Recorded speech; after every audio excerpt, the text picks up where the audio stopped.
নমস্কার বন্ধুরা, আমি যে ঘর থেকে ডিম আর আলু সেদ্ধ করে নিয়ে এসেছি। ঘরে থাকা কিছু উপকরণ জিনিস দিয়ে সকালবেলার জলখাবার বানাবো। আসুন তাহলে বেশি দেরি না করে এই যে আলু আর ডিম ছেলে নিচ্ছি।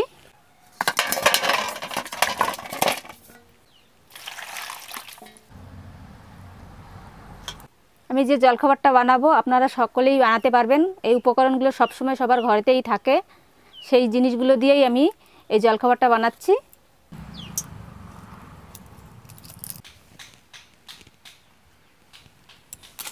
ডিম আর আলুগুলো ছোট ছোট করে কেটে নেব।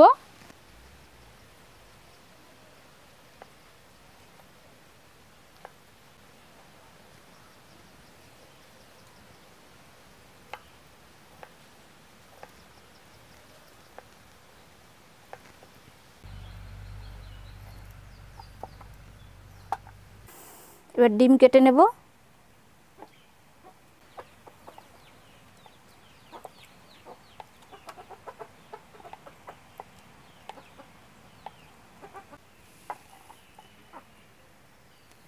এই জলখাবারটা বানানোর জন্য আমি আটা নিয়েছি আর গরুর দুধ নিয়েছি, আপনারা চাইলে ময়দা দিয়েও করতে পারেন। আসুন তাহলে আটাটা মেখে নিচ্ছি। নুন, সামান্য সাদা তেল, ভালো করে একটু মিশিয়ে নেব। ভালো করে মেশানো হয়ে গেছে, এবার গরুর দুধ দিয়ে দেব।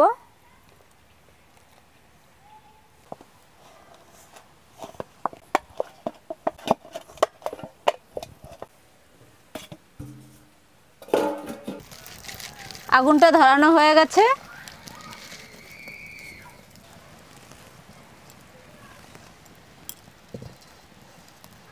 যে মশলাগুলো আমি করেছি মশলা দিয়ে আলু আর ডিমটা একটু ভেজে নেব। তেল, সর্ষের তেল, ফোড়নে দেবো আমি গোটা জিরে, পেঁয়াজ কুচি। পেঁয়াজটা একটু ভাজা ভাজা হয়ে গেছে, এবার রসুন কুচি, আদা কুচি, টমেটো কুচি দিয়ে দিলাম। নুন, লঙ্কা গুঁড়ো সামান্য, ভালো করে কষিয়ে নেব মশলাটা। মশলাটা ভালো করে কষিয়ে নিয়েছি, এবার সেদ্ধ করা আলু দিয়ে দেব।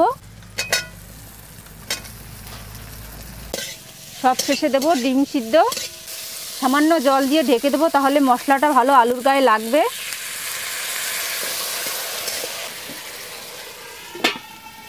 এবার ঢাকনাটা খুলে ডিম সিদ্ধগুলো দিয়ে দেব।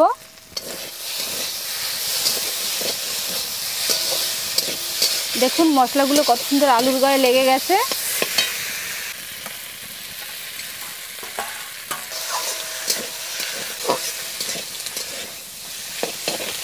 এবার আমি উপর থেকে একটু ঘি আর গরম মশলা গুঁড়ি দিয়ে দেব।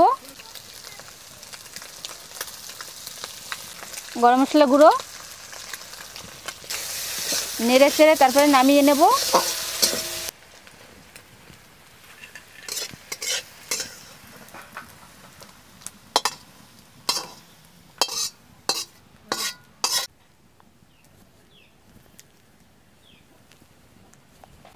এবার আমি রুটিগুলো বেলে নেব, আর একটু ভালো করে ছেনে নিচ্ছি।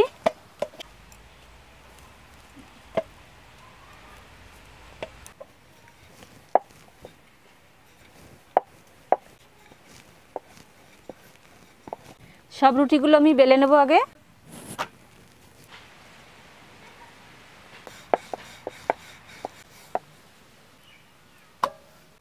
আমি অনেক তাড়াতাড়ি রুটিটা বেলে ফেলেছি। আমি 1 ঘন্টা আগে মেখে রেখেছিলাম। আপনারা অবশ্যই বাড়িতে রুটি বানানোর আগে 1 ঘন্টা আগে মেখে তারপরে রুটিটা বানাবেন, দেখবেন অনেক মুলায়ম হবে আর ফুলবেও, শক্ত হবে না।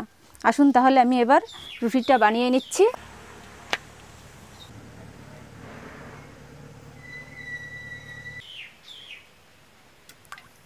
এই পেস্টে জল দিয়ে দেব, এই পেস্টটা ভাজ করে দেব।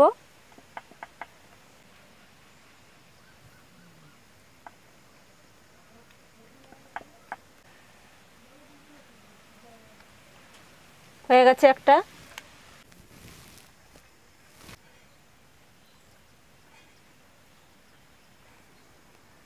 রুটির উপরে ডিম আলু পুর ভরা 4 কোণা শেপে আমি বানিয়ে নিয়েছি। এবার ভেজে নেব। সাদা তেল দিয়ে অল্প তেলে আমি এগুলো ভেজে নেব।